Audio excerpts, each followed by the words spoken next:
hold this leadership to account. And so on behalf of the civil society, we are here to express our solidarity and assure you that we are together in this struggle. And we are ready to train because we believe with a few more demonstrations, come October 6th, when the women farmers of Paris broke into the palace, we too must break into the palace. We must break into the palace and frog march the empire. And sing just like the women sang. You know how they sang? Today, we have the baker. The baker was the emperor himself, being frog marched by peasants on the streets of Paris. And they sang.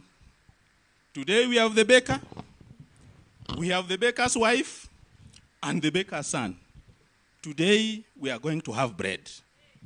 Because my pastor said that at no time during his growth was he ever trained to be eating avocado for lunch.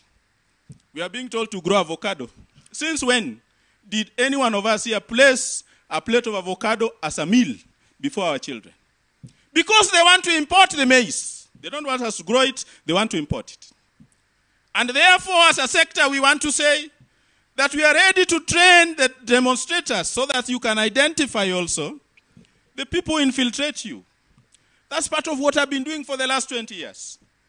Equipping you with knowledge and skills on how to identify these crooks that pretend to be demonstrating in your midst, yet holding a gun to terminate your life. We are ready to do that. We are ready to sit with the leadership of those cells of people who cannot bow to the whims of those who want to cower us into submission and think that they are the greatest leaders that have ever lived. We must put them where they belong because they have a history of violence, of killing. The tragedy we did on August 9th, 2022 was to put people into leadership with no history at all. They were born, they lived, and they are waiting to die. That's it. They have no history in this struggle for change. The only story you can talk about them is something called Youth for KANU 92. And that's why they continue to deceive our brothers and sisters in the Mount Kenya region with handouts, because that is the only politics they know. Nothing to empower people, to emancipate people from the economic hardships. And then they turn around and say they want to eradicate radicalism. Yet between 2008 and 2022, all they did was to give young boys and girls handouts to take illicit brew. And so as I finish, I want to say that as a sector, we are ready to work with you hand by hand, side by side in this struggle, to ensure that those who are guilty of acts of omission and commission are held to account. And we must never fear. I know they have withdrawn your security. I know they have also withdrawn your security. But I keep asking myself during my life in activism, when was it the most vulnerable time in my life? I was most vulnerable when I was in my mother's womb, when I was a toddler, when I could not know who the enemy is. I want to assure you, Your Excellencies, former President and former Prime Minister, that this is not the most vulnerable part of your life. You can live with or without that security, because you now know who the enemies are. So don't succumb. Don't give in to the invitations that are given with a sneer of arrogance, that have no respect for citizens. I get concerned when a leader of a country only thinks of kupanga, hawanitawapanga. We are not objects. We are subjects with dignity. Hatutaki kupangwa. And if that is the mentality, try it in Uganda. Try it in Ethiopia. There are things that you cannot do in this republic without being held to account. Thank you very much.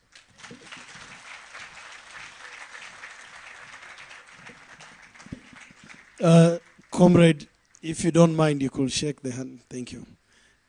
Very well. As I invite Wanja, John Mukoya, please be on standby.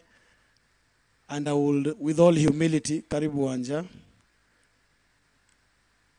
I will, with all humility, request that we try and be brief.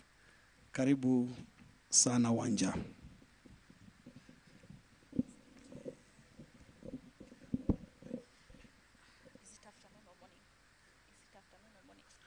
Good afternoon, everyone.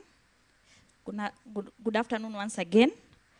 Baba, my party leader, His Excellency Uhuru Kenyatta, all protocols observed, fellow mourners, my name is Wanja.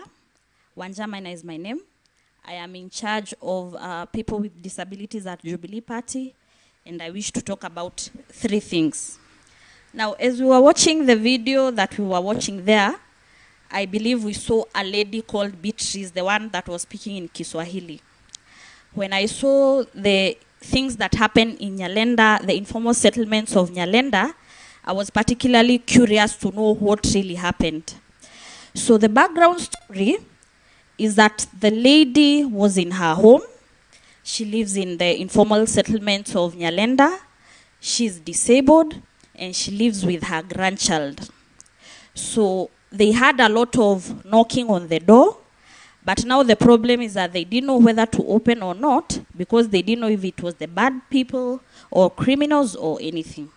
So that's how they kicked the wooden door, they beat her, and they beat her grandchildren. Around the same time when we had the peaceful demonstrations, in the informal settlements of Mathare, there were a lot of tear gassing.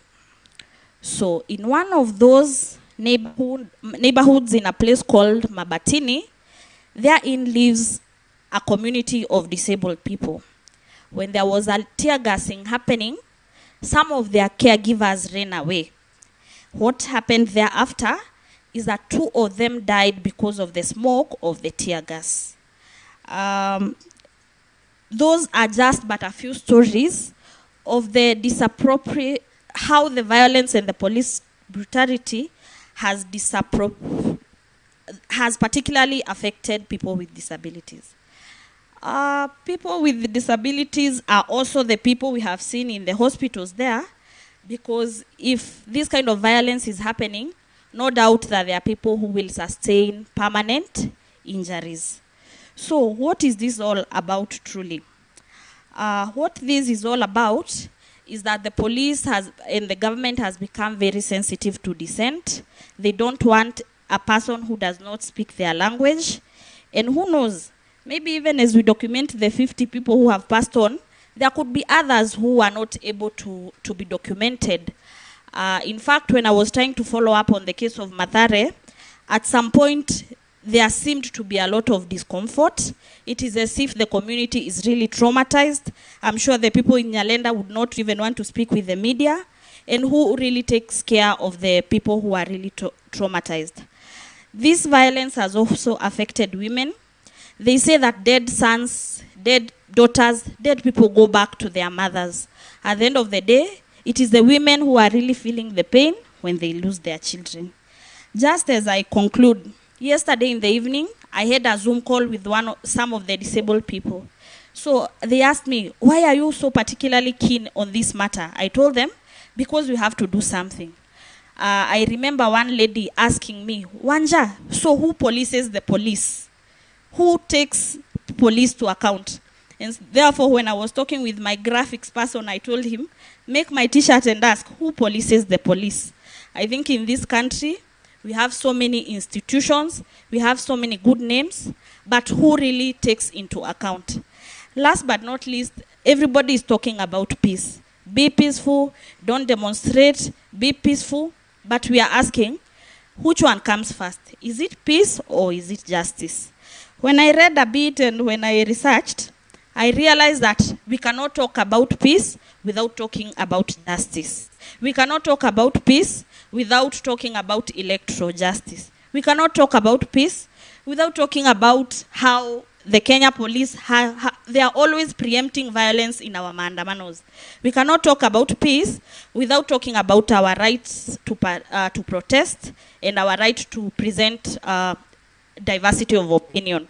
So just to remind the Kenya Kwanza administration, like everybody else, in fact, we would love to participate in the protests, but they are making it very difficult for us. But more importantly, we want to state that peace and justice are mutually reinforcing. You cannot talk about this without talking about the other. So this issue has really affected us.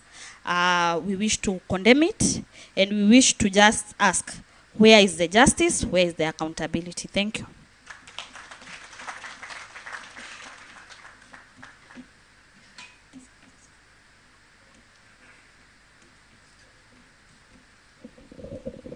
Well, thank you very much, Wanja. Our last two speakers, and then we hear from a representative of the affected families, who is also actually a victim of brutality. John Mukoya, kindly. Gaucho, please come up.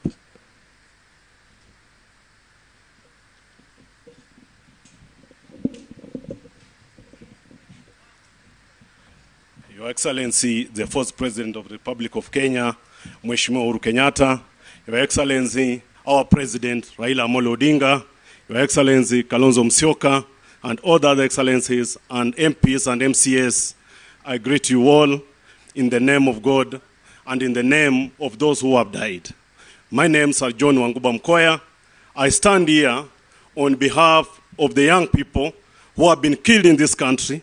I stand here on behalf of Kalasinga, the one you have seen who was shot just after he said that he was going to demonstrate, because Baba had called for us to go and demonstrate, and he was going to demonstrate because the cost of living was on a high level. I stand here on the behalf of the young youths who are in prison, even as we talk today, who are being jailed, not because that they did any mistake. They are being jailed just because they went outside to demonstrate, they went outside to assemble, and there is something that I read in this country, and I read the Constitution. There's freedom to assemble, there's freedom to picket, there is freedom. Because of anything, they have been killed because they asked that the food was high, because they asked that they are sleeping hungry, because they asked that their justice has to be delivered. That is why that William Ruto ensured that his goons, who are the police in name, killed these young youths. That is why we are here. Your Excellencies, I stand here as a leader. I stand here as a young man. I stand here as a young man who has been in this country, who Baba Raila Amolo Odinga, who Mheshimiwa Uhuru Kenyatta, you told us that this country has democracy. But this country today is being led by hypocrisy. There is no democracy, but we are being led by hypocrisy. A president who goes on a vehicle and announces and actually pampers the police for killing the citizens, the same citizens that is leading. That is not a president, but that is a goon. Don't refer to us as goons as you have done. We are not goons. The young youths outside here are not goons. They are youths who are in this country, who have ensured they have a life, but you cannot refer to the young people who have gotten outside to demonstrate and to ensure that their rights have been done. You are telling them they are youths. We are not youths, Mr. President, and your day is going to come. One day you are going to pay for the blood of Kenyans, for the young youths here that are sitting here. Mr. President, I want to ask you, I've seen a child here who is 7 years or 6 years. You have said that that child is also a goon. Where was that child demonstrating? What are you trying to plant in that child? When that child grows up, he will have scars of actually a tear gas. That child will wake up one day and that child will show the Kenyan people that you tear gassed him when he was young. Mr. President, I want to tell you today, as we stand here, you are going to hand us down, you are going to kill us, the young people, but we are telling you, you are not going to kill the spirit. The spirit that we have is not going to die. We are going to stand with that spirit to ensure that what Baba Raila Amolo Odinga started, what Mheshimiwa Uhuru Kenyatta left, This young youth president, this young youth, Mr. Ruto, they don't need to be killed. They need jobs. Mheshimiwa Uhuru Kenyatta left kazi kwa vijana. Can you give these young people jobs? They are not going to demonstrate. Can you give them jobs? They are going not to demonstrate. Can you ensure that life is cheap? They are not going to demonstrate. On those few remarks, for the young people outside there, for the young people in this country who believe in Raila Amolo Odinga, who believe in Uhuru Kenyatta, I call unto you and I tell you, Baba, we are not ready for negotiation, Baba. Our blood has shed. We are ready to go outside, Baba. We are ready to go outside, Baba. That they are going to kill us. We are going to be ready to be killed, Baba. Let him kill all of us, but this country must be liberated. Viva young people, viva! Viva young people, viva! Asanteni sana.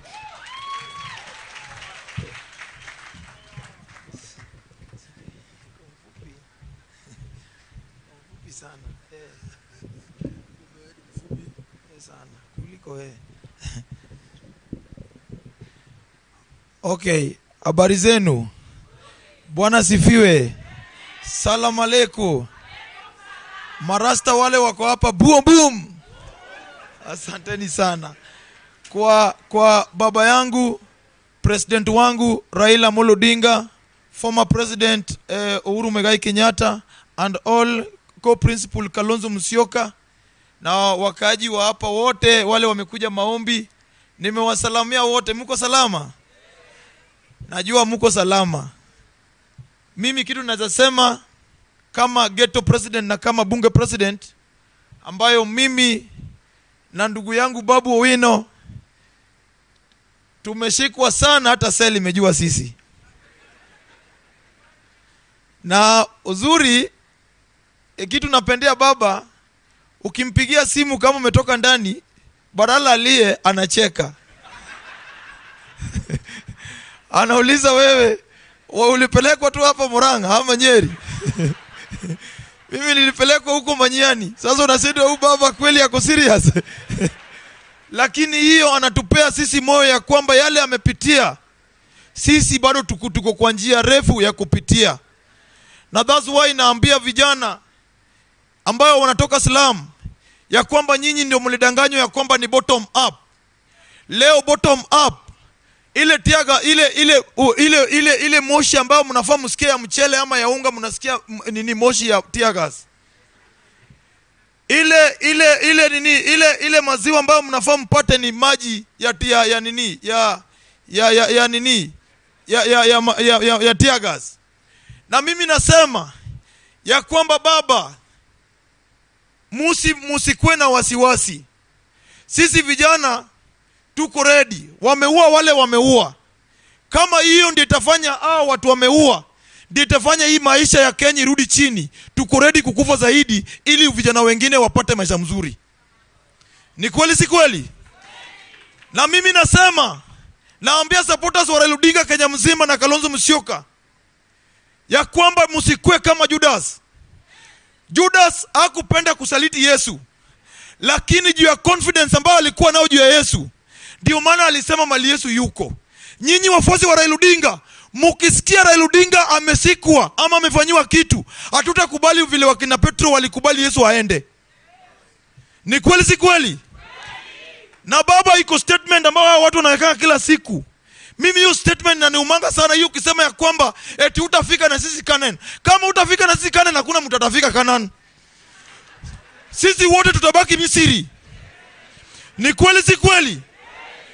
Mimi nasema kwa sababu mimi kama si mtoto wa Raila Odinga, Rosemary Odinga, ambayo ugonjwa yake ilini affect kuliko kifo ya mama yangu, ndiye alifanya leo sijapitia risasi ya hao watu. Juzi wakitushika na babu wenu wakitutesa, babu aliniambia, ndugu yangu wacha wakupige. Babu ndiye alipiga nduru wakiniletea vijana 30 wanipiga kwa cell. Babu kumbe alikuwa pande ile nyingine, ndiye alipiga nduru akasema mimi pia mulete Gaucho munipige na yeye kuliko mpige peke yake huko ndani. Na mimi niliambia babu, nilikuwa naomba tu wazifinye simu nyeti. Hiyo ndio nilikuwa naomba sana.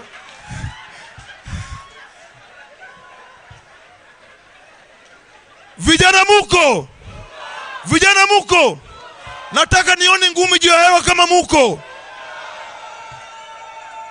Baba, na President Uhuru Kenyatta na Kalonzo Musyoka, mimi nataka niambie wa Kenya, huyu Raila Odinga anapenda hii nchi. Kama huyu Raila Odinga angetupea mimi na Babu Owino wiki mbili tu kulead au watu wa supporters wake, Ruto angekubali State House. Mimi nataka kusema baba huyu anapenda hii nchi. That's why atakangi watu wanasema Raila Odinga anapenda damu. Raila hapendi damu. Ruto ndiye anapenda damu na tunajua historia yake. Ni kweli si kweli? Wakati walinishika huyo askari Mnandi ambaye alileta vijana 30 usiku saa 8 wanipige, aliniambia ende uambie Maina Jenga yeye tutamuua, lakini wewe tuta make sure hutawahi ongea na huyo Raila wenyu, tutakuja kumwendea. Mimi nawaambia leo kama tumesimama hapa ya kwamba President Uhuru Kenyatta, Raila anatoka kwa tribe ambayo kukua rebel ni dakika moja. Ni vile Raila Odinga anawatuliza. Raila Odinga anawatuliza. Vile waliua Wajaluo kinyama. Baba ungenishika mkono yangu ama ushike mkono ya babu, leo hakuna police station ingekuwa Kisumu, Omabei na Migori. Na mimi nasema kwa sababu mimi kitu nangoja ni kifo. Mimi nasema bila kuogopa ya kwamba vijana wa ghetto mulidanganywa na bottom up, mukadanganywa na V8, mukaambiwa ya kwamba Raila Odinga ni dynasty. Leo ule mtu alikuwa anasema eti ni bishop, ndugu ya Yesu William Ruto, ndio leo anawapiga risasi. Afadhali tukue kwa dynasty kuliko tukue kwa Hasla ambaye anakuja kutukula sisi. Ni kweli si kweli? Kama wasungu ndio wamesoma kuliko Afrika. Queen Elizabeth alikuwa na utesi wa jua na hakuwahi toka na alikuwa dynasty. Kwa nini sisi tukuje kwamba tunatoa mtu eti mtu alikuwa anauza kuku? Kama Ruto alikuwa anauza kuku, atuambie Moi alimpea kuku gapi ndio aanze kuuza kwa mali yako. Ni kweli si kweli? Mimi najua watu wako na roho ya asla. Ni Raila Odinga, Uhuru Kenyatta na Kalonzo Musyoka. Usawahi ona kijana yote amevaa jinsi mararuka kama anaongea mbele ya Ruto? Musawahi ona? Mimi naambia vijana, wangapi wamekubali kumwaga damu ya jua hii nchi? Wangapi wamekubali? Mimi nasema wacha wabunge wale walienda waende. Na naambia huyu interior nini anaitwa sijui Irani Omolo, my friend, hiyo masomo unasoma wakina Saitoti walisoma. Hiyo kisungu yako ambao unatuwekea kwa TV, my friend, iko siku itafika ambayo utarudi kupiga magoti yako kwa Raila Odinga, Kalonzo Musyoka na Uhuru Kenyatta. Na mimi nataka kuambia President, please shikilia Kioni sana. Huyu Kioni amedharuliwa sana. Na wewe pia President, weka vijana, huko na capacity ya kuwa na vijana ambao si eti watu wakuja mpaka kwa kijana wako. Former President, hata ukikuwa na M16 kwako, hata na gruneti, kwani shida yao ni nini?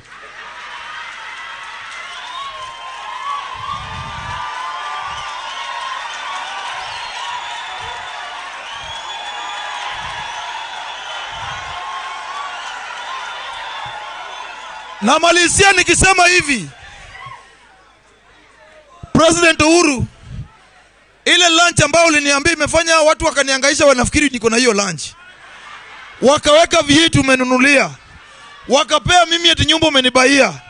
Kama hii nyumba umebai, si uniambie mali nini nichukue key.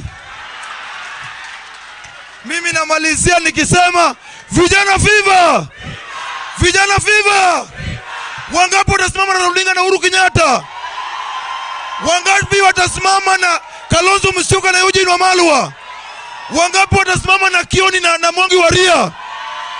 Baba, tumekubali kwenda na nyewe mpaka Kanani. Hiyo kisungu yako withdraw. Asante na Mungu akubariki.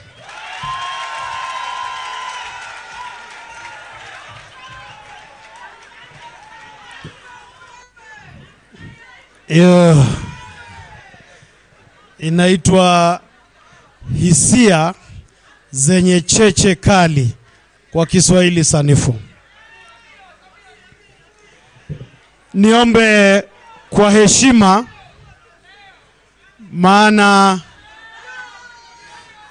wengi mungependa kumsikia Mheshimiwa Babu Owino pamoja na wengine, lakini nitaomba hivi, muniruhusu kwanza nimuite Bwana Juma Victor ambaye ni mmoja wa waathiriwa.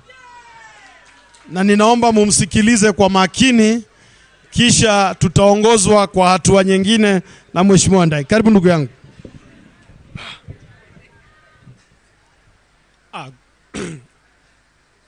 Habari zenu nyinyi wote. Mimi naitwa Victor Juma. Na kwanza ningependa kuuliza swali na nijijibu. Ningekuwa president wa Uganda ama Tanzania, ningeuliza wananchi wangu kama Kenya na kontroliwa na mnyama ama ni binadamu. Juu huwezi kuwa mahali mtu anaua, watu wanauliwa na wewe kazi yako ni kusema pongea, pongera, tunapongera kila mtu. Hapana. Tunakataa. Na tunakataa kabisa. Ni kitu mbaya kama wewe mwenyewe umepandishwa unga juu na umetoka unaenda kutafutia watoto wako. Ukirudi jioni unapata mtoto wako amepigwa tear gas, wengine wamepigwa risasi, na yeye ndiye alipandisha unga juu. Tena ukitoka unaenda kutafuta, anaanza kukupiga risasi ama tear gas. Ya kwanza ningesema shukrani kwa kuniita hapa ili niseme kenye kwa roho yangu, na vijana wote wenye walidanganywa na bottom up venye Gaucho amesema. Majamaa tuacheni hizo. Tunaumia. Watu wengi wamepigwa risasi nikiona. Mtoto wangu aliumizwa nikiona. Ili nikasirisha sana, ikabidi nijitokeze. Inafanya hadi sasa nikiona media hivi naogopa. Juu media, mtu anajifanya media, alafu baadaye anakuja na kushika. Inafanya nimepitia mengi. Unapigwa, hiyo seli yenye Gaucho anasema imetuzoea, yenyewe ilinizoea. Hauna mahali pa kulala, juu umegongo ukijaribu kulala hivi, hii yote ni mbaya. Ukilala hivi, hii yote ni mbaya. Ukisimama mguu inakuuma. Unashindwa utafanya nini? Sasa tungependa tukusema majamaa tusimame ni kimoja, tuweke Kenya mbele, tusiingize uoga, tusiingize uoga.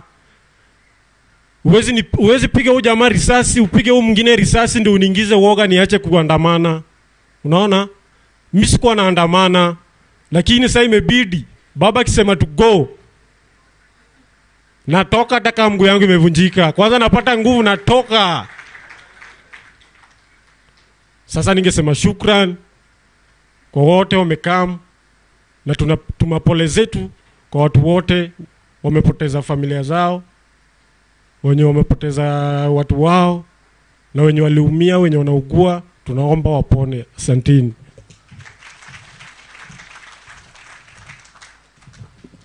Tunakuombea mema ndugu. Nafikiri hujawahi kumsalimia rais wa Jamhuri ya Kenya. Asante, neema ya Mungu iwe juu yako.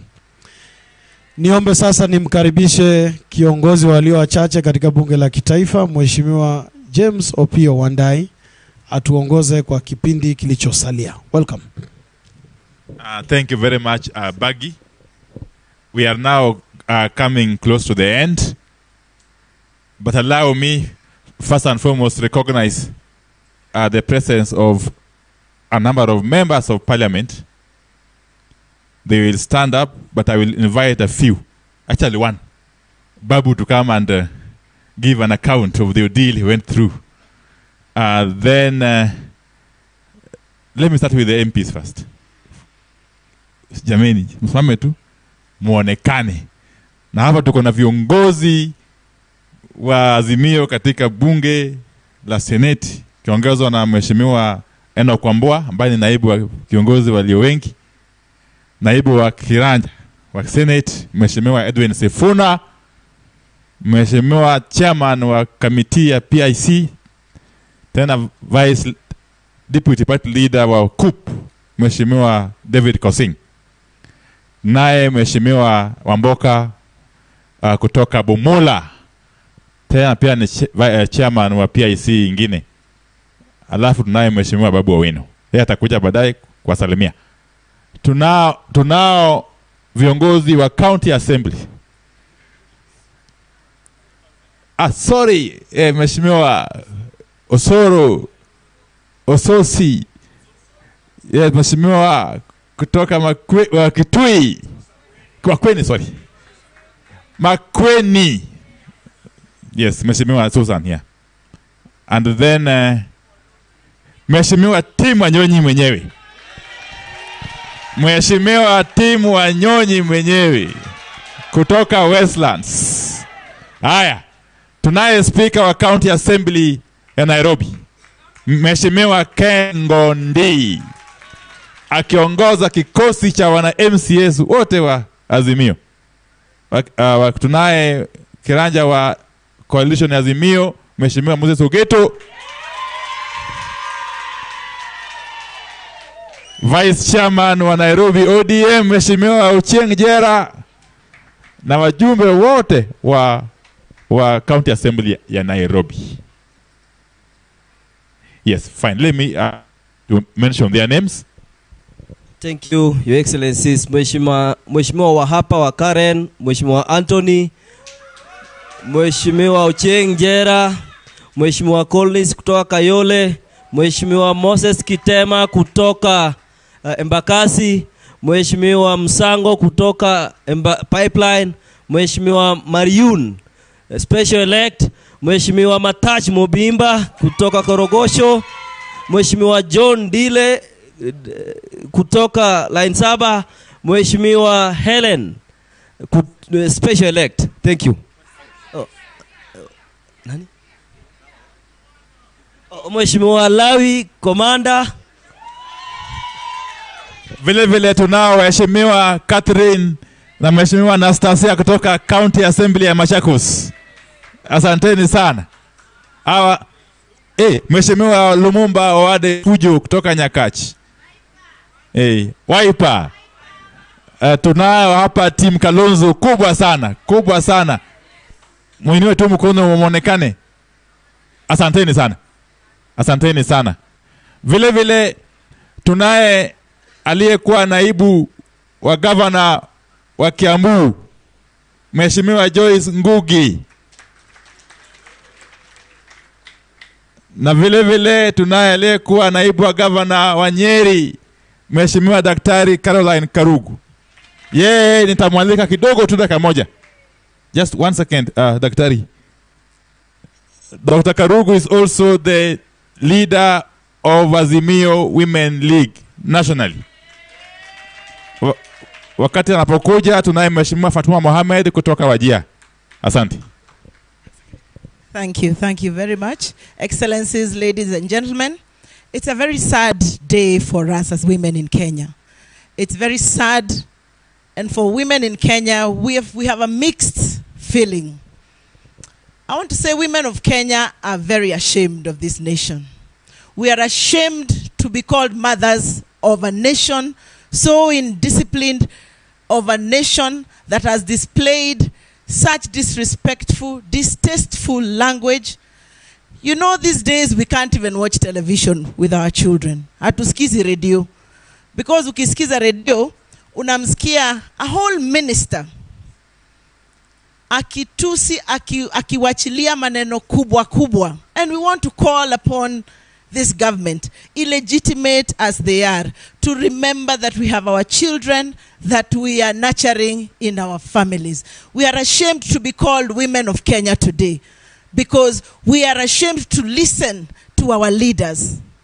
The disrespectful language that is going on in this country is soon raising a generation of children of Kenya who will be very shameless. And we want to call upon the government, really, to call them to order.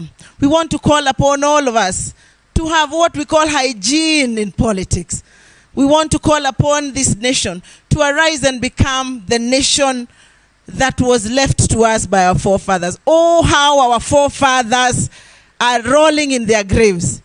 Marehemu Jomo Kenyatta, when he hears that a president can be congratulating police when they shoot our children. Shame on you, William Ruto. Shame on you once again. Women of Kenya are hurting. We are grieving. We have had a list of our children. Children who, out of no fault of their own, all they did was going to ask the government that they are hungry. We want to ask William Ruto, what do you want us to tell our children? Watoto wetu wanatuuliza, mama, leo tutakula nini? And we have nothing to give them. Over and above that, you have gone and started mocking our sufuria. And I want to congratulate the Honorable Kioni for being shameless about the sufuria. The sufuria is what unites our families as women. The sufuria is what feeds our children. These days, wanasema ati walitupatia fertilizer. We want to tell William Ruto and his government, hatukuli fertilizer. You gave us fertilizer, but we had already fed our children with the seeds. Today he takes photographs in his big 1,000-acre shamba, akituonyesha yeye mahindi yake imeiva. Sisi kwetu as women of Kenya, our children are still hungry. Our sufurias are still empty. Stop mocking our sufuria. And lastly, to our sons that we greatly, greatly love. Our son Uhuru Muigai Kenyatta, mtoto wetu. Our son Raila Amolo Odinga, we love you. Our son Kalonzo Musyoka. Our son Eugene Wamalwa, Mama Martha Karua. All our sons in leadership. Women of Kenya are calling for peace and reconciliation. We know that we have raised you well. We know that we have raised you to be fearless. Na tunataka kuambia, do not stop. Keep the pressure going because our children are hungry. Watoto wetu wanatuuliza, hakuna school fees. Watoto wengine wanaenda shule, sisi kwa nini tuko nyumbani? So for our sons, do not stop. We have raised you to be fearless. But at the same time, extend a hand of reconciliation because our children want a peaceful nation where they can grow. Our children want a nation where they can be fed. And we pray that the tears that the Kenyan mothers are crying today become a curse to William Ruto and his government. May all the tears of Kenyan women who are crying because of hungry children, because of children who have been killed, may William Ruto never find peace because of the curse of the tears of the women of Kenya. As I conclude, we were not given time to lay a wreath. Please give me just 1 minute, respectfully. I ask just a few women leaders from Makueni, Kiambu, please just come. Let us just lay wreaths on behalf of the women of Kenya. We were not given that chance. Please just come forward. Just a few women. On behalf of women of Kenya, we have lost our children. We are grieving and we are in pain. May our fallen Maandamano heroes rest in peace. I thank you very much.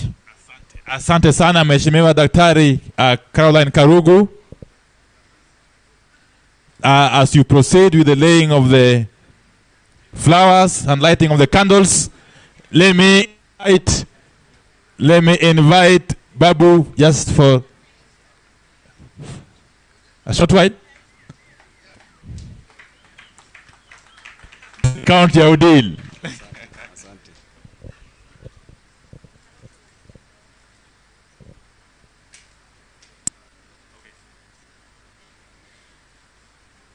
Asanteni sana. God is good and all the time. Asanteni sana. To the fourth President of the Republic of Kenya, Uhuru Muigai Kenyatta, His Excellency Raila Amolo Odinga, all the excellencies present, the clergy, ladies and gentlemen, good afternoon. Thank you very much. Today, I want to talk about the book of Psalms 34:18. In the Bible says that God is near to the broken-hearted and saves those who are crushed in spirit. And in the book of Matthew 5:4, the Bible says that blessed are those who mourn, for the Lord shall comfort them. And I can tell you, for our fallen soldiers, the only mistake you did to deserve being killed, the only mistake you did to deserve being maimed, the only mistake you did to deserve being in prison was to fight for your right, was to ask for food in the street, was to ask for justice in the street. The only mistake you did was to be born poor. The only mistake you did was to be born a hustler. The same hustlers' shoulders whom Ruto rode on are the same hustlers he's destroyed. He's decided to kill. And may your souls rest in peace.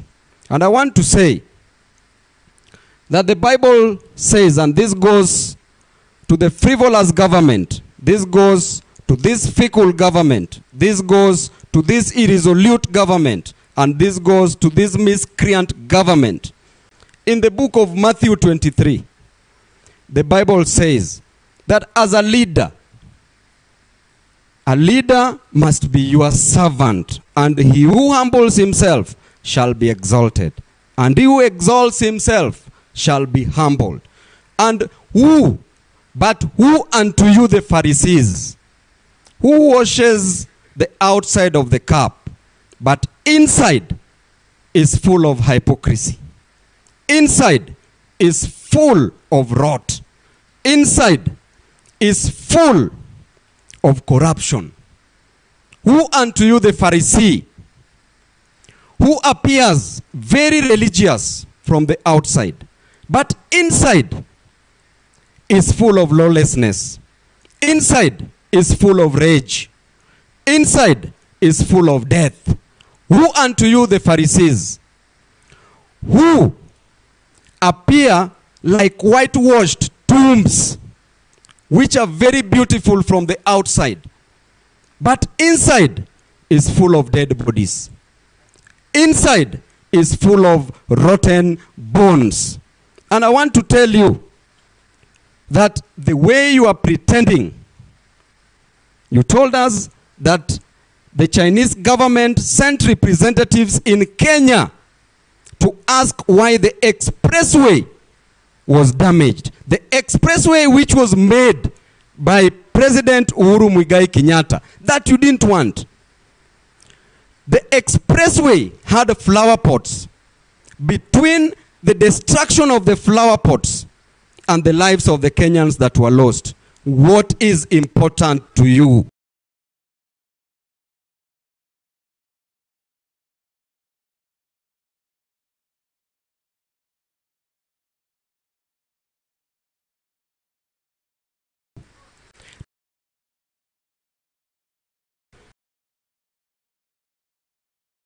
The flower pots.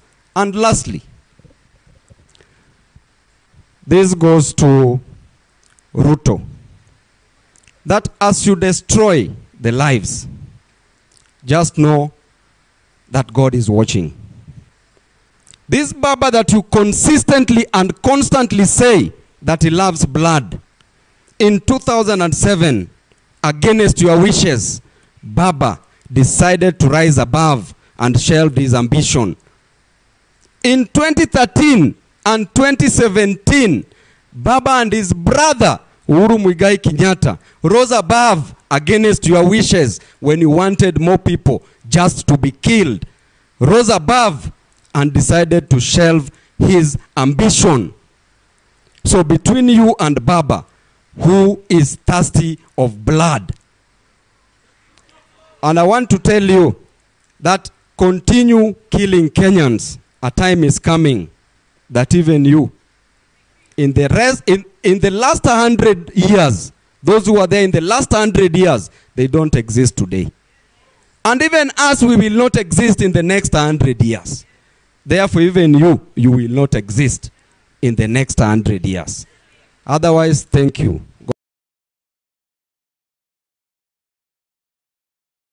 God bless you all.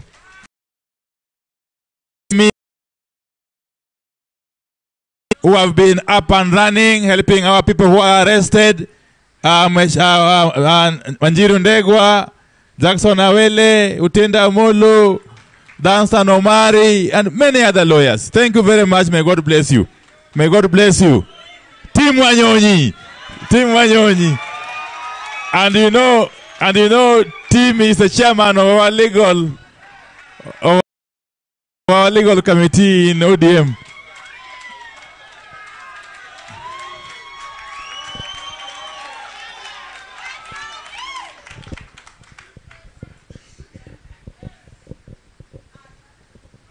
Your Excellency, our former President Uhuru Kenyatta, our Prime Minister Raila Odinga, former Vice President Mheshimiwa Kalonzo Musyoka, and all protocols observed.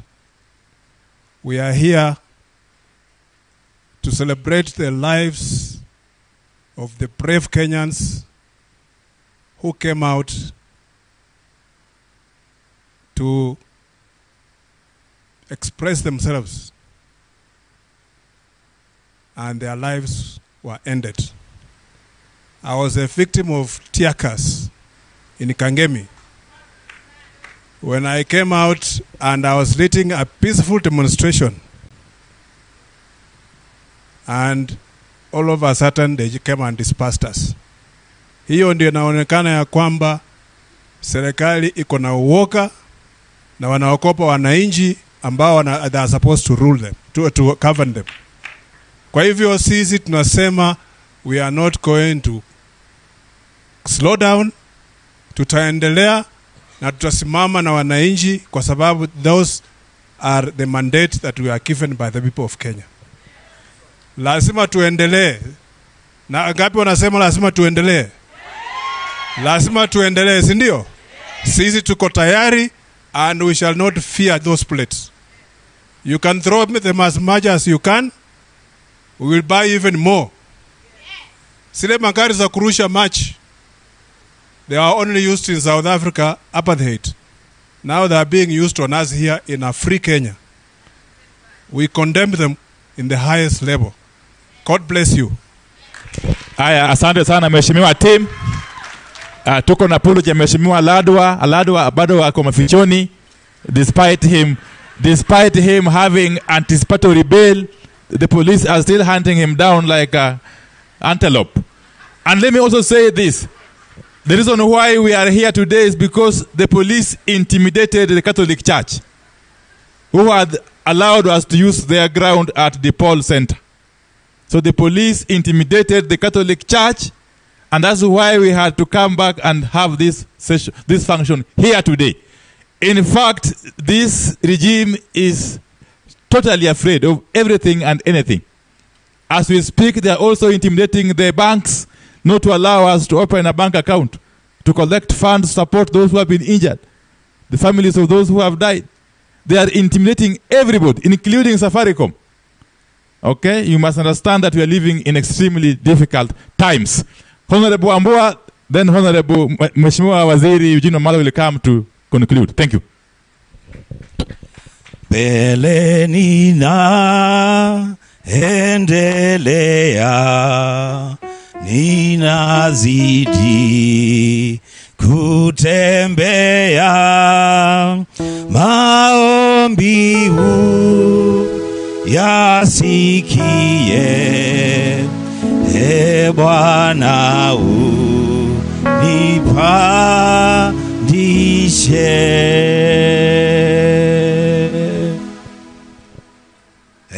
Bwana uniinue kwa imani, nisimame, nipande milima yote.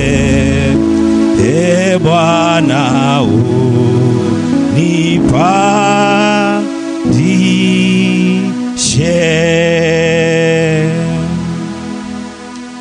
President Uhuru Muigai Kenyatta, Prime Minister Raila Amolo Odinga, Vice President Stephen Kalonzo Musyoka, our principals, the clergy, distinguished guests, Bwana Yesu asifiwe.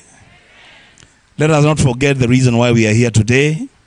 We are here to remember and honor the lives of our people that are being killed in the struggle.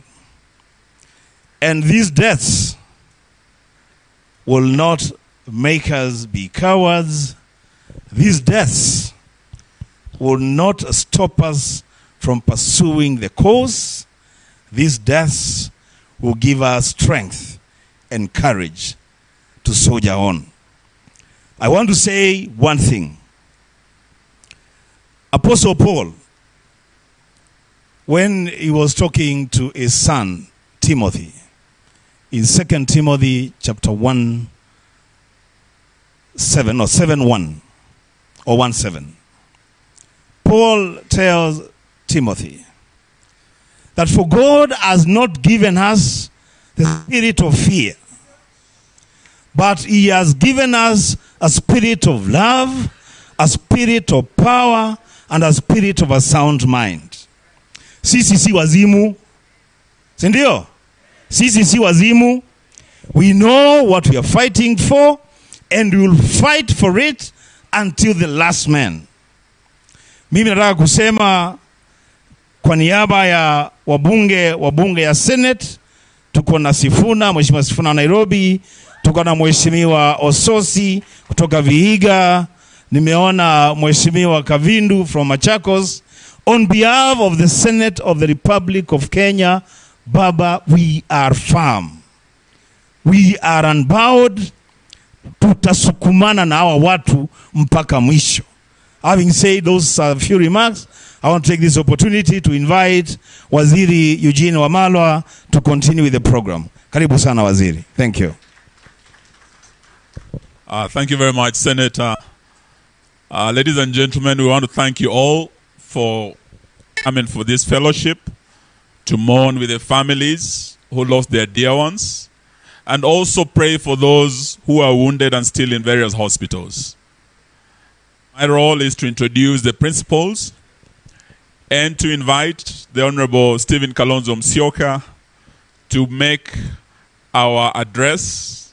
He has a formal statement that we'll be reading shortly. But today we are truly honored, and we want to thank the clergy for being able to organize this fellowship here, and also for coming out. We know there are very many who have been intimidated. For you to gather the courage and come here on this cold day to be with us and to fellowship is an act of courage. We want to thank you all. And also thank His Excellency Stephen Kalonzo Musyoka, because as Opio and I has said, even convening prayers in this country is becoming a problem. Kenya is becoming a police state where obvious rights, the right of association, freedom of assembly, freedom of picketing are being limited. We have a problem in our country. And that is why today we are truly honored to have with us the fourth President of the Republic of Kenya, His Excellency Uhuru Muigai Kenyatta. This is a man who has been our president for 10 years, and a man who saw the transformation of this country, and who saw the need to set the feet of this nation on the path of healing and reconciliation and the path of unity.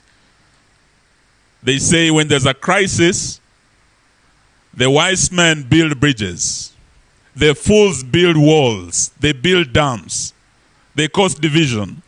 But today we are truly honored to have our fourth president here, who through his handshake with his brother Raila Amolo Odinga united this country, and who has gone through a lot.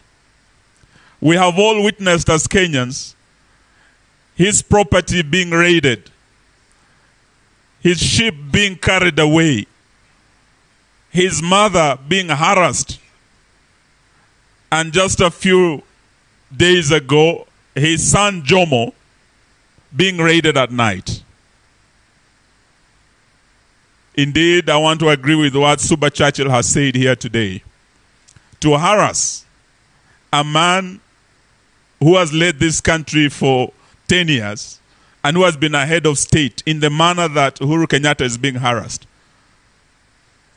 is a problem, not just for Uhuru Kenyatta, it's a problem for all of us and the region. So today we want to say those who have chosen the path of vengeance, the path of vindictiveness, we want to say to them, you cannot lead a country through vengeance. The Bible says, vengeance is mine, thus says the Lord. You cannot lead a country through vindictiveness. And that is why we're here to pray for them. Today also, we are here with our leader, the Azimio leader, the Right Honorable Raila Amolo Odinga, the second Prime Minister of the Republic of Kenya. Sema Baba. He is here with us. He has gone through a lot. Bullets have been aimed at him. Assassination plots have been planned against him. But today, he stands here with us. Not cowed. He's a man who's been through the struggle. And he's a man who would march into hell for a heavenly cause. Today, we celebrate him even as we pray with the country. We want to pray for him, our leader, Raila Amolo Odinga. Today also, we are here with the 10th Vice President of the Republic of Kenya, His Excellency Stephen Kalonzo Musyoka. Your Excellency, we want to thank you. If it wasn't for your courage to provide this venue today, there were all attempts to ensure that even these prayers don't take place to pray for the affected families. We are here today also with the first governor of Murang'a, His Excellency Wairia, who is also the party leader of Usawa Party.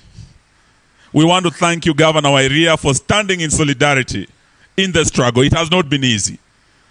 We're here also with the chair of the National Executive Council of Azimio, the first governor of Kakamega County and the chair of COG, my brother Wycliffe Ambetsa Oparanya. You have been steady. Besides Baba, we want to appreciate your role and your efforts, my brother Wycliffe Ambetsa Oparanya. The SG of Jubilee, my brother Jeremiah Kioni, Wamadhuvuria. You have struggled. Umevaa sufuria. You have fought for Jubilee, and we are still saying this. Jubilee is Azimio, and Azimio is Jubilee. We will never give in to what they are trying to do to dismember our parties. We want to thank also the coup. Leader is here, my brother. Pongezi kwa kuwa hapa na viongozi wetu bungeni, mmepambana vilivyo, na tuseme asanteni nyote kwa kuja. And for those who are celebrating the good work of the police, today we have shown the world what the police have done in the last few weeks and few days. This is not something to be celebrated. We brought a new constitution so that we stop the police force and turn it into a police service. Under Article 244 of our Constitution, the police are supposed to be a service. They are supposed to look after the people, not to terrorize the people of Kenya. And they are supposed to do so in a way that respects human rights under Article 244. The police do not have a free license to shoot and kill. Under Section 61 of the National Police Service Act, there are only instances when the police are threatened and have to defend themselves or save lives. That is when they are supposed to use their guns. All those killed, you have seen their pictures. These are not statistics. These are people, many of them young people. My brother, Professor Gûcakaya, could have been here with us, but today as we speak, he is receiving the body of a young man, Meshach Shireka, one of the 30 people, the names you have seen here today. Professor Gûcakaya is in Kakamega receiving that body, and tomorrow we'll be joining him for that burial. So we say pole to all of you, and we say wale wanasema walisimamisha rege BBI, na leo wanasema watasimamisha maandamano. We want to say to them, BBI was a proposal. Article 37 is part of the Constitution of Kenya. You cannot stop what is provided for in the Constitution of Kenya. Ndugu Kalonzo Musyoka, please come and give our formal statement. And to all those who are affected, please let's pray for them as we launch the fund to support the families affected. To the good Lord we say, eternal rest grant unto them, may perpetual light shine upon them. Thank you and God bless you.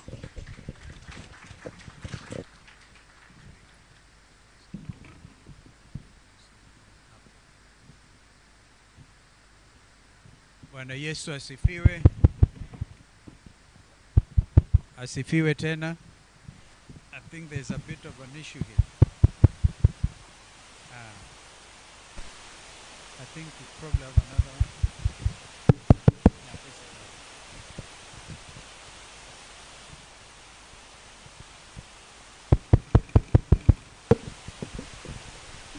Thank you. I think that's better.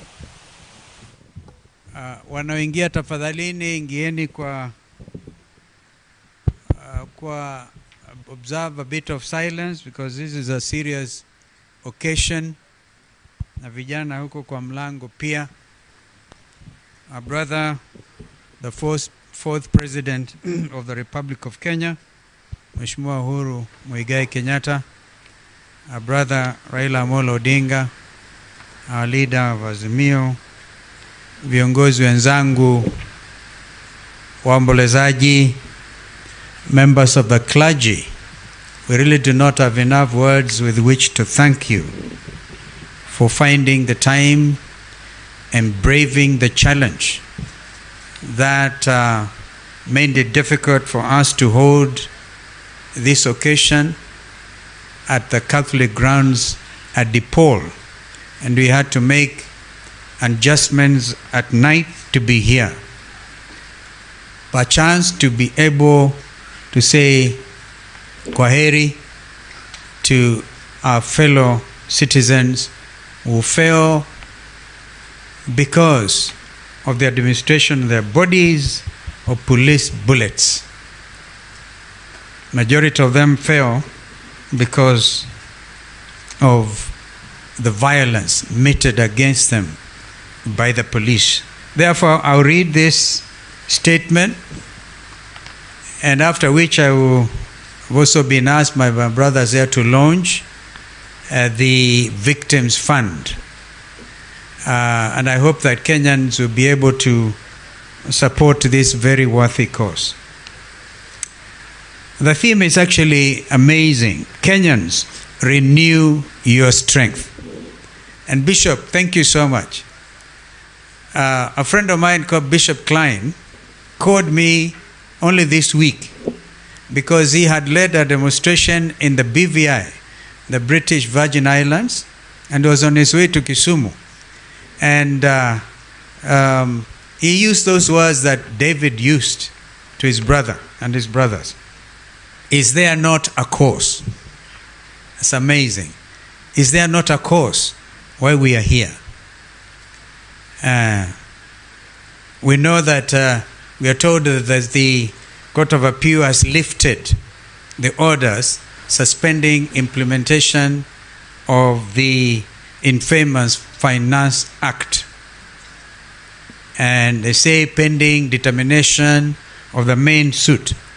What that means is Kenyans are now going to be even more heavily taxed. Is there not a cause?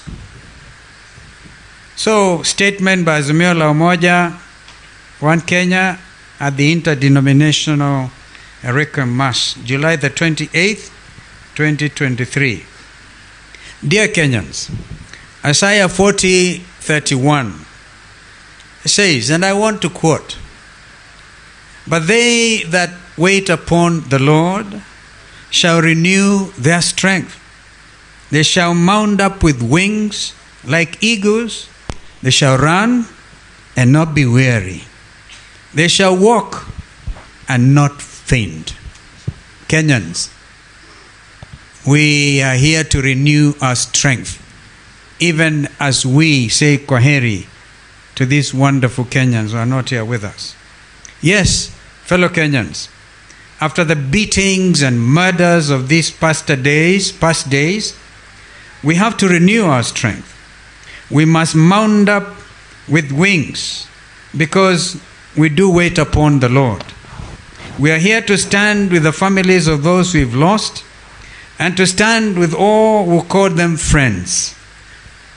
We have come as ordinary Kenyans to kneel and pray to a God whose promise of justice has been proven to stand over ages. The people we lost in these protests did not have to die.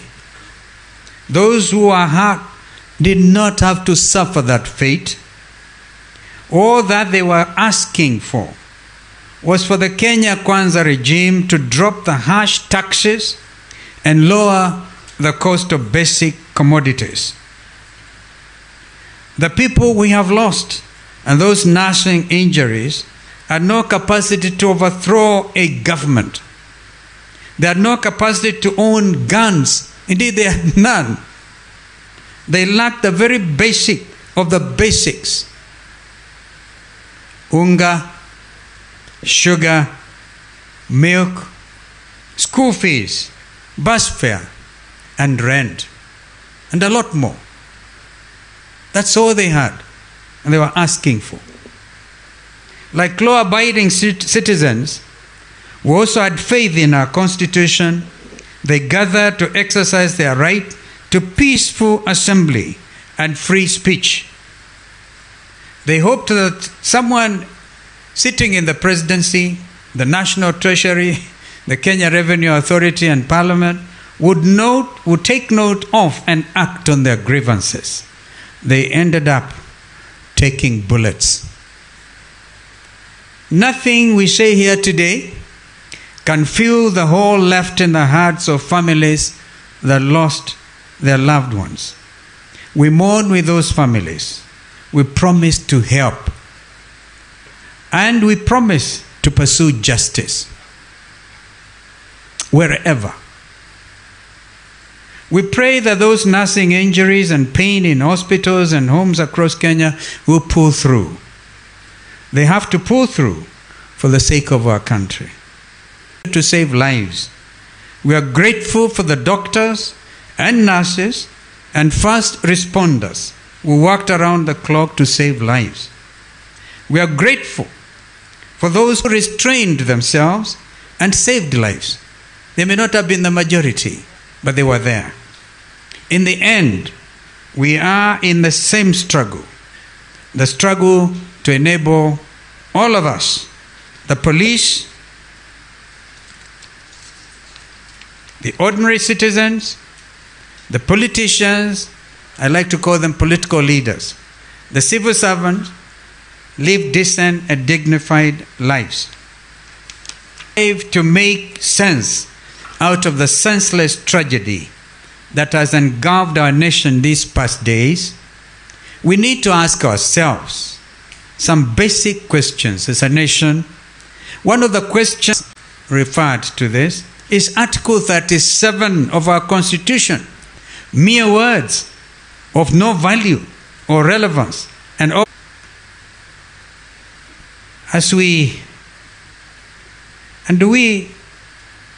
what do we need to do to ensure the provisions of the Constitution provide the protection they were meant for as citizens? At this time of polarization like we are in today, it is easy for a section of the country to see these events as things that only happen to the other side, the people we don't like, the people of sobriety and take a very close look and dispassionate look at our nation. Something is brewing and getting rotten in the heart of our country. It is possible for a nation to label and turn against its patriots. It is happening in our country. We need to listen to each other more carefully. We need to tap into our wells of empathy. We need to soften our hearts. Yes, indeed, Dr. Caroline Karugu, we hear you. We need to unclench our fists. Yes, we need to listen to fellow citizens, all of us. The events of these past days need to make us to reflect on the present and the future, on the way we want to run this country and the way we want to be governed, not to be ruled. We heard that today. We need to accept a simple fact of life, that we are all mortal, that what matters is not wealth or status or power or fame, but life and what we do with it when we have it. We need to reflect on our values, yes, chapter 10 of our Constitution, national values as a nation, and ask ourselves whether our actions reflect our values.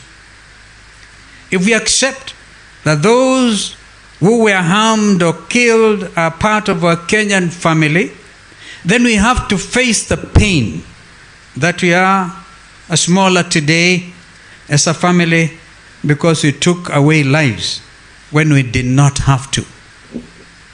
As we speak here, we have orphans, widows and widowers when we did not have to. We have to reflect and debate as a nation in a way that recognizes that every life matters and is God-given, and in a way that honors the dead and the wounded. The lives we celebrate today must force this country to pursue more civility in our public engagements. We need to honestly debate whether it is courage or cowardice when the state unleashes artillery and brute force against unarmed citizens asking for the most basic of basics, food, with sufurias, yes indeed, on their heads. These are people who were testing the limits of our democracy, who had faith in our Constitution, who had faith in their obligations as citizens, and who hoped that one day they too might be leaders, police officers, even presidents in this country. Now they are gone. Let these deaths and injuries inspire us to do everything we can to make sure that this country lives up to the expectations of our citizens. Today, even as we continue to mourn, celebrate and pray for the victims, we are going a step further and we're launching a Citizens Emergency Fund to offer practical support to families of the dead and the injured. We appeal to all Kenyans of goodwill, those who love justice, those who wait upon the Lord, to come through for their fellow citizens by contributing to this fund. And I want at this juncture to acknowledge with grateful thanks the contribution of our brother, President Uhuru Muigai Kenyatta, of 1 million shillings. I also want to acknowledge the contribution of our brother, Raila Amolo Odinga, of 1 million shillings. And I'm escorting them with a 500,000 shillings. Wonderful. Members of Parliament have already given 1.5 million shillings. We further take this opportunity to thank all our citizens who continue to append their signatures to signal the withdrawal of support for the Kenya Kwanza regime. As we speak, the signatures as of today stand at 8.2 million, and we are still counting. Please continue signing. And should be very bold, courageous, bold and courageous. Be of good courage and stand very strong. Those are the words that Moses gave, I think, to Joshua. Be strong and of good courage. Thank you. Mother's apology. She's out of the country still. I'm sure as soon as she lands, she'll be able to do the needful. And our brother Eugene has also pledged 200,000 shillings. We, of course, get more pledges. Let's feel relaxed about this. I also want to announce on our behalf that on Sunday, the 30th of July, that is day after tomorrow, we shall communicate to the nation our next course of action with regard to anti-tax protests. May God bless and keep those we have lost in eternal peace, young as they were. We pray to God to love, heal, and watch over the survivors and their families. May we and may the good Lord enable us to renew our strength as a people. May God bless Kenya. Amen.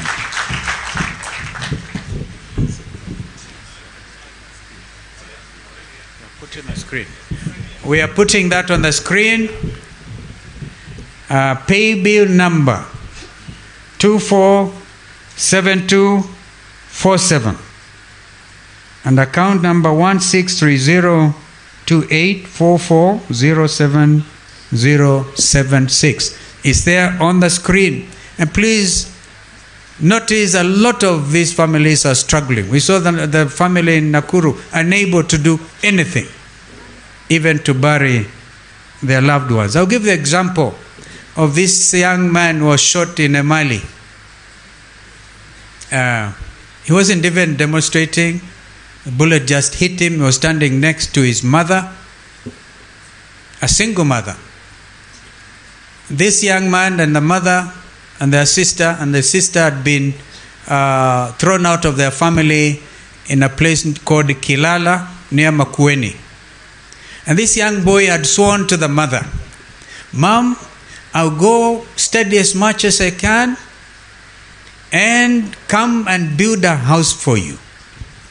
This young man was supposed to join Moi University in September to perchance study and come and build a house for the mother. It did not happen.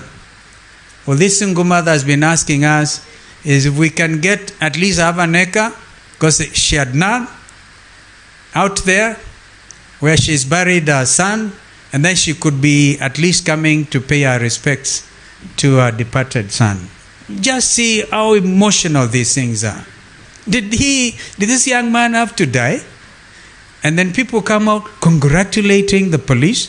No, we cannot take it. We cannot leave it here, and we have to do something about this. And yes.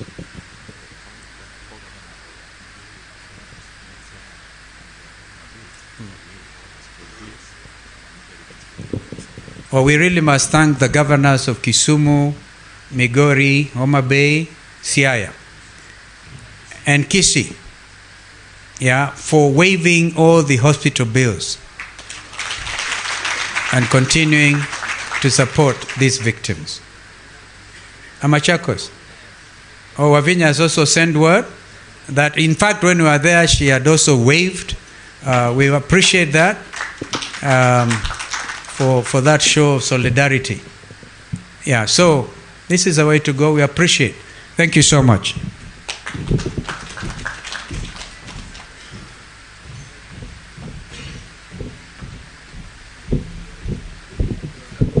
Thank you, Your Excellency. We have come to the tail end of our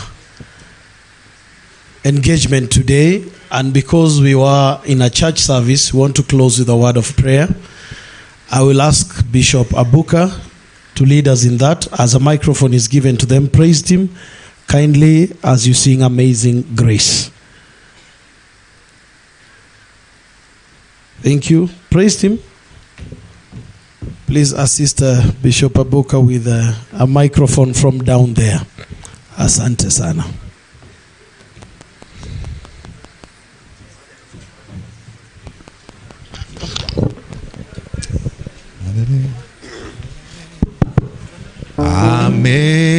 Amazing grace, how sweet the sound that saved her like me.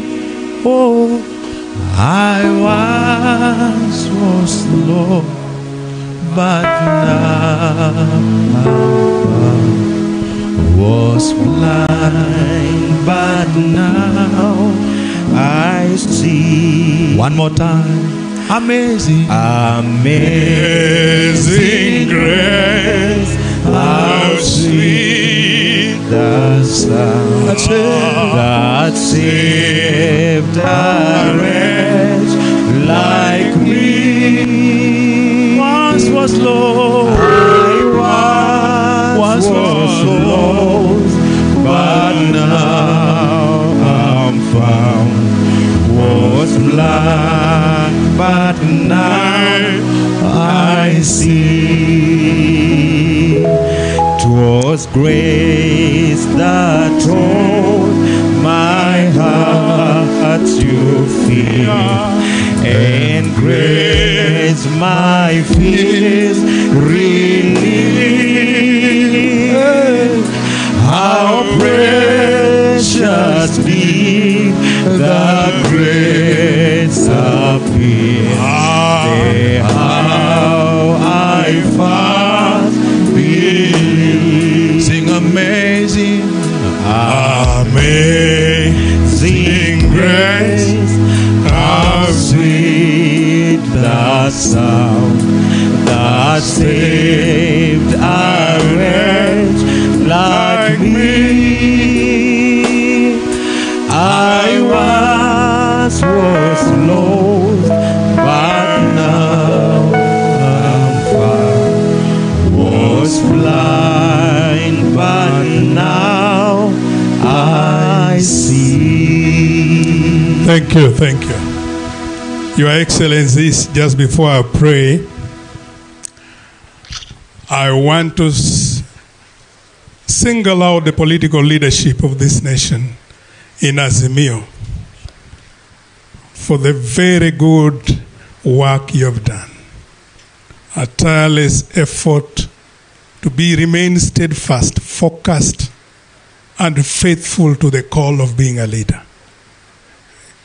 And I want to say, because if I don't say it here, I'll be failing as a leader in the church, that the church is committed to you very, very seriously. Please keep them close.